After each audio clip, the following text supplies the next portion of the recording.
Cyril Amarchand Mangaldas presents CNBC TV 18, The Thought League Season 3, A Glorious Decade, A Century of Service. Hello and welcome to Cyril Amarchand Mangaldas presents CNBC TV 18, The Thought League Season 3, a platform where pioneering minds come together to shape the future of law, business and society.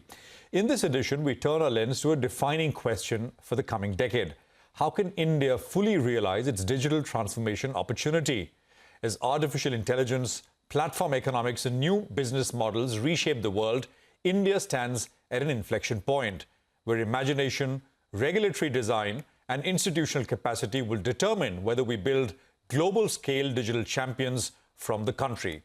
Joining us today is Mr. Uday Shankar, a media industry pioneer, entrepreneur and institution builder whose work has helped redefine broadcasting, digital platforms and entertainment in this country. His perspective on technology, creativity and market design offers a unique window into how India can lead in the digital age.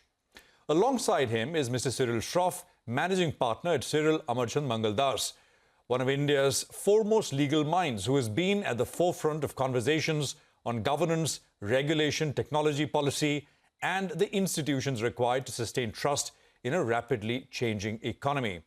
Together, they explore three powerful themes: India's digital transformation opportunity and the imagination constraints we must break, how AI will reshape media and entertainment, and what it truly takes to build global institutions from India anchored in values and excellence. Let's begin.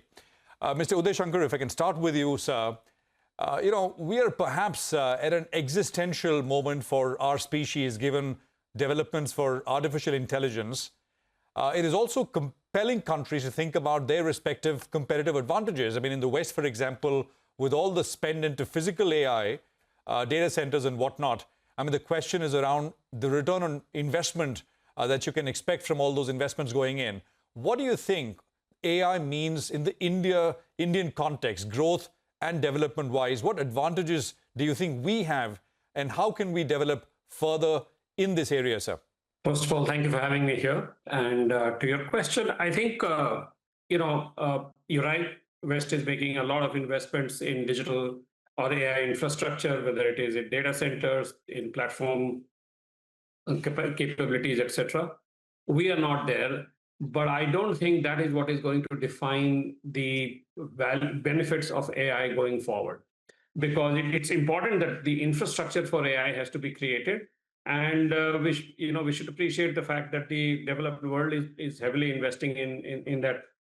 What is required is for us to have a very clear-headed strategy about how we will leverage the benefits of AI. Because in a world where technology, India is very familiar with technology, and it offers us a huge opportunity to leap to the next level. When the first wave of digital revolution started in the world in 1990s and early 2000s, we were still in a very different phase of social, economic, and technology, mindset. And we were able to take advantage of it in subsectors, but we were not able to take advantage of it comprehensively.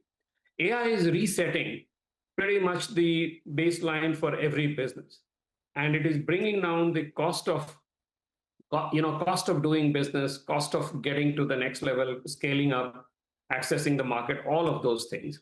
And that is a huge opportunity for a capital-conscious country like India. How do we create a strategy? How do we create a framework which is comprehensive, at regulatory, legislative, capability, and strategic levels, to be able to take advantage of that? And so that it's a force for leaping forward and not just a force for competing with the others. Mr. Shroff, come in there, sir. I mean, it's often kind of sort of framed as a black and white debate, right? Is AI good, bad? But I guess there's more to it and more nuance there. So for India, I mean, it's the same question to you as well. What does it mean? So I think great question, Prashant. And let me build on top of what Uday said in terms of what does it mean for India. So firstly, it's not binary. I think we all know that. I think it's a very plural subject where there are so many policy themes that are often in conflict with each other. So it's just different shades of gray. and you have to balance a variety of interests, and for which you actually need to make sure that your institutional and policy infrastructure is adequate, is sufficiently flexible, sufficiently attuned towards innovation and safety, and you have to devise it in a very conscious way and have periodic updates and revisions to it. So three things which I think are big items which flow from this thought. Firstly, that for India to grow on the back of AI, I think the institutional framework is going to be more important than just slogans. So what do we need? I think what we need is a very strong trust infrastructure. The AI has to be trusted. So what you need is not only strong technology, but you need clear rules, you need enforceability, you need the ability to ensure that that there is a secure framework that is created. So that is point number one. The second, I think, is being clear about what you want from it. So if you're doing this only for cheap labor and eliminating jobs, that's not the right way to look at it. And I think India, given its sort of size, has the option of looking at it from a point of view of what insights and what outcomes do you create from it. Are you able to create effective learning? And I think the third is and again, I know Uday will resonate with this, is how much inclusion are we able to create? It's not just about efficiency, because at some level they work opposite each other. Efficiency would theoretically mean that you eliminate a lot of jobs. But I think we also need to create more inclusive applications. So the trick, I think, lies in application. I think at some point the AI infrastructure will become adequate. And then I think we'll have to really move for differentiated applications and use cases, which is where I think India offers a great advantage, because we're able to try anything at population scale. Not many markets can do that. And the starting point is also that you have fundamentally technology comfortable, fluent population, thanks to just the way India has evolved its education system. So when you have that kind of ability at scale and to have diversity, I think applications become, and we have the source, we have the data lakes for it. I genuinely think that while we may seem to be behind the race compared to US or China, there is clearly a lot of factors which are in favor of India, and I think we can create something really powerful. And that familiarity with technology, with which both you and Mr. Shankar mentioned, I think is a big plus. So good to hear that.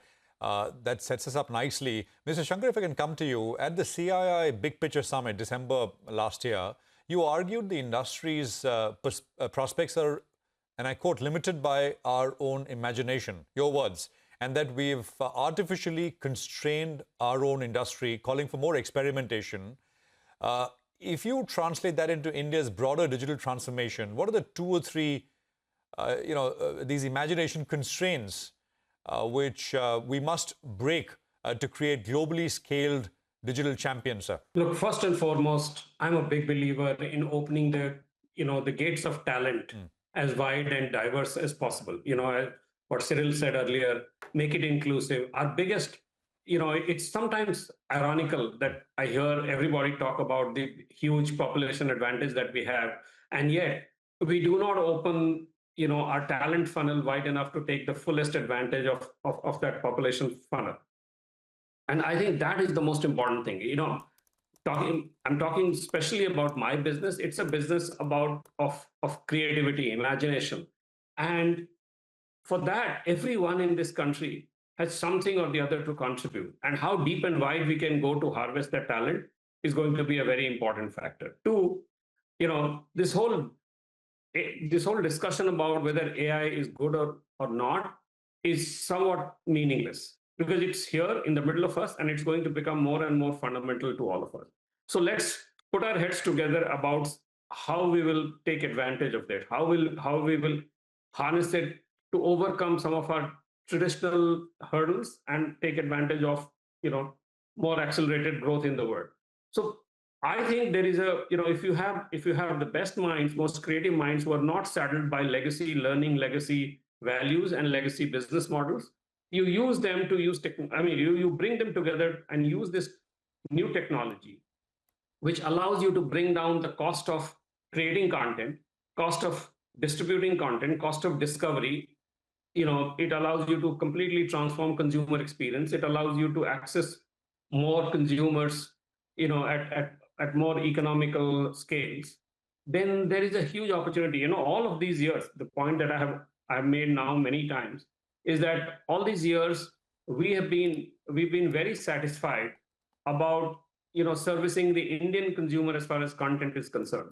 Not because competing globally, we had technology disadvantages, we had hugely capital disadvantage, and we had other disadvantages. Primarily because we started late in the media revolution.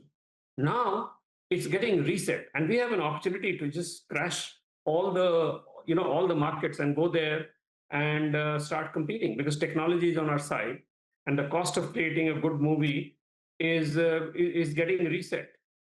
So I think this whole reset is a hugely transformational force for a country like India if we really want to participate in this soft power global business. Well, that's very interesting. But allow me to take a quick commercial break, gentlemen. When we return, Uday Shankar and Cyril Shroff will dive into how AI is transforming media and entertainment, where it will change the value chain most dramatically, and which human capabilities must never be automated. Stay with us.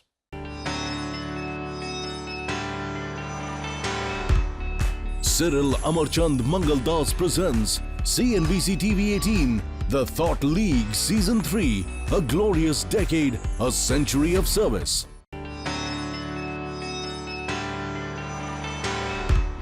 Cyril Amarchand Mangaldas presents CNBC TV 18, The Thought League Season 3, A Glorious Decade, A Century of Service. Welcome back. You're watching Cyril Amarchand Mangaldas present CNBC TV 18, The Thought League Season 3. We're in conversation with Uday Shankar and Cyril Shroff. Let's continue this very interesting conversation.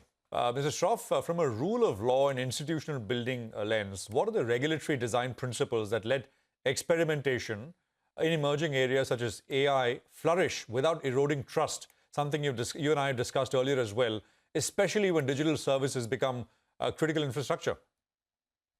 Oh, absolutely. And, first I just want to echo what Uday said in terms of, we are constrained only by our own imagination, and where there is so much opportunity for creativity, I think that truly holds true. So just some few thoughts on this. So firstly, I think pluralism, is one idea, which is exactly as when in my opening comments talked about, it's not binary. I mean, there are so many nuances to, most content that is generated and the technology that you have to balance a lot of interests. So the ability to have, plural inputs in terms of, we have so many contradictions in India, what sort of good for different types of stakeholders, creative, people who want to have the pride of ownership. We also need to make sure that your stakeholders, your shareholders are happy, things like that. So pluralism is one idea. The second is that we also need to have clarity in terms of processes and not just outcomes. So regulation should also take into account that not only is the outcomes correct, but also that the process that is followed to get to that outcome is properly measurable and is also something which you can evaluate from time to time. And traditionally, in any regulation, you have almost a pre-ex ante and an ex post assessment requirement. So you should be able to anticipate what the impact of this regulation is going to be. Then I think a third design principle can be participation. So are you taking all the right input from the right stakeholders, or is it only a unidimensional view? Is it only somebody sitting in a kind of a black box in Delhi somewhere who is coming up with this policy, or have you had wide consultation? The regulation and policy should be proportional. Lastly, I think proactiveness in terms of being always in that little bit of a chore police game. You have to at least keep being proactive, have an eye on what is going on in the market, and being able to adapt very flexibly. If something new is happening, you don't have to wait for 2 years to change it. It should be instant. And I think markets where innovation thrives, this is always the case. so that there is a kind of a relationship of trust between the regulator and the regulatee, as opposed to, we live on different planets. So I think these could be some design ideas. Personally, I think India's started a little late, but is doing okay now. This is well put, Mr. Shroff. Mr. Shankar, if I can come to you, sir. You've said that you're incredibly excited about AI and described it as a way to democratize creativity and overcome talent cost bottlenecks, which you kind of sort of referred to earlier in this conversation as well. In practical terms, where do you expect AI to be most effective in terms of transforming media and entertainment in India in the next, say, 24 months? Is it development, production, personalization, dubbing, localization, advertising, sports broadcast innovation, and what's the hardest human moat that will still matter according to you? So look, I think all these areas that you talked about, interestingly, all of those have an opportunity to reinvent themselves with AI. And that's exactly the opportunity. You can bring down the cost of, scripting. You can bring down the cost of, production. You can bring down the cost of animation. You can bring down all of these costs, whether it is in entertainment, in sports, or anywhere else. But the real moat will continue to be, and the real challenge continues to be, who comes up with a great idea, and at least who comes up with the most breathtaking or disruptive story idea, who comes up with the most interesting music idea, who comes up with the most interesting lyrics.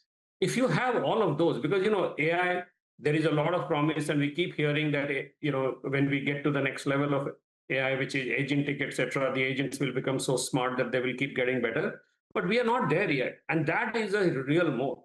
And that's why I keep saying that the real issue is talent. How much we can democratize our talent access, how wide we can make it, broad-based. And if you have a great idea, so far, having been in this industry for 3 decades or more, I know that when you start creating something, the biggest challenge has always been, how do we do this? Do we have the money for it? Do we have enough people for it? Do we have enough talent for it? And all those hurdles are coming down very rapidly, very successfully to the advantage of a country like India. So we can start making content. And earlier we were making content, the industry term for that used to be cheap and chirpy content, which could satisfy our consumers. But consumers who were accustomed to global standards, they would not like that. But now, purely with the help of this technology, we can overcome that barrier without having to invest hundreds of millions of dollars in making a new movie or a new show. So that is where the real advantage is across the board. Mr. Shroff, if you had to pick 3 policy imperatives for AI in this sector, media and entertainment, what would they be and why? So 3 is, okay, let me think. So 1, I think, is copyright. I think there should be clarity in terms of, how do you protect the rights of creators? And this is a very gray area. There's so many, disputes that are going on as well. But I think that at some stage there needs to be clarity on copyright. Who does the IP belong to? Secondly, I think should be safety, because along with AI comes a kind of a dark side to it as well, in terms of, who can be harmed, how are you going to protect children, how are you going to protect, the misuse of this technology as well. So safety would be the second. And I think that this also sometimes gets subjective, because our own views on what is socially acceptable, on the safety standards or the standards of the day keeps changing. And linked with that, I think, is a balanced approach to misinformation. So the problem of deep fake, stealing of identity. I don't think we want to suffocate this industry by excessive regulation or by putting kind of a babu mindset on top of it. I think it should fundamentally be driven by safe innovation. That should be the approach towards this. I think it's a pretty comprehensive way to look at it. Mr. Shankar, we want to sort of draw on your vast experience. I mean, as you said, over 3 decades now in the industry. And you've been a serial institution builder, Mr. Shankar. What are the management and cultural attributes that builds a globally competitive institution, but one that is rooted here in India? Look, I think Cyril said it in the beginning, that we are entrepreneurial, and we are we are solution oriented because we know that we have huge challenges. We are competing with people who are much better resourced. So when we have to do something, we know we have to overcome many of those challenges that are not really part of the challenge slate for the developed world. So that I think is a huge asset. Our imagination, our creativity, and our understanding that we have to be smarter than everybody else to deal with that, to solve the same problem. The second thing I also think is very important, that we are Indians as a community are very aware of the imperfections in which we operate. Whether it is in our infrastructure setup, whichever industry you're talking about, the regulatory setup, the market access, all of those, and we find ways to get around those problems and still manage to build businesses. So I think those two are really important ones. I do think, given where we are and given how big the opportunity is, we need to be mindful that regulation needs to be, we must regulate for all the reasons that Cyril just mentioned. However, we have to also understand that it's a new baby. The regulation should not be made forever. It should be made for today. We have to be nimble, responsive, and be prepared to tweak the regulation as we go along. With its early days, right now we need to regulate in order to enable growth with all the safety concerns that need to be addressed. And once it matures, then there is a different kind of regulation that will be required. And if we don't do that, we will either over-regulate in some areas or we will under-regulate in some areas, and neither of which is going to deliver a good outcome. Mr. Shroff, you've described institution building as creating an intangible balance sheet, values, philosophy, and knowledge that outlasts physical assets and even people. If you were advising a media tech giant trying to become global from India, again, what are these 2 or 3 intangible assets you deliberately build over a decade?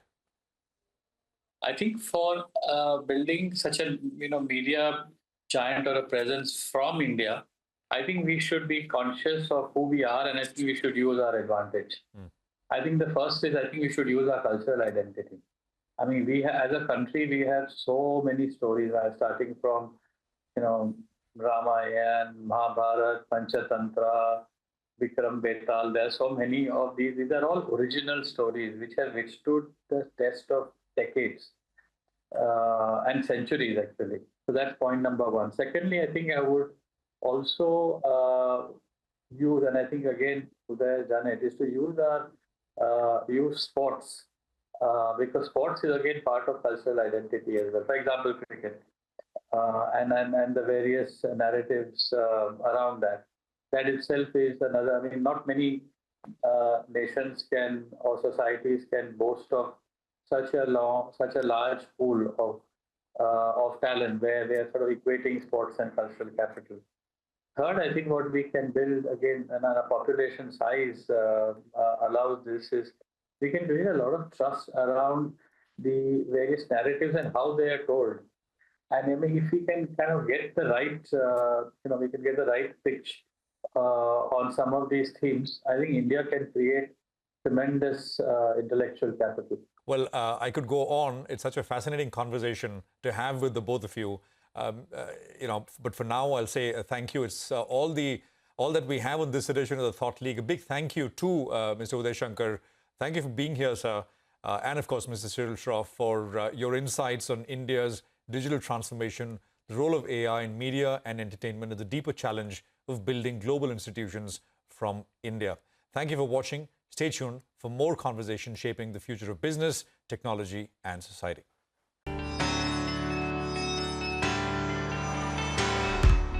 Cyril Amarchand Mangaldas presents CNBC TV 18, The Thought League Season 3, A Glorious Decade, A Century of Service.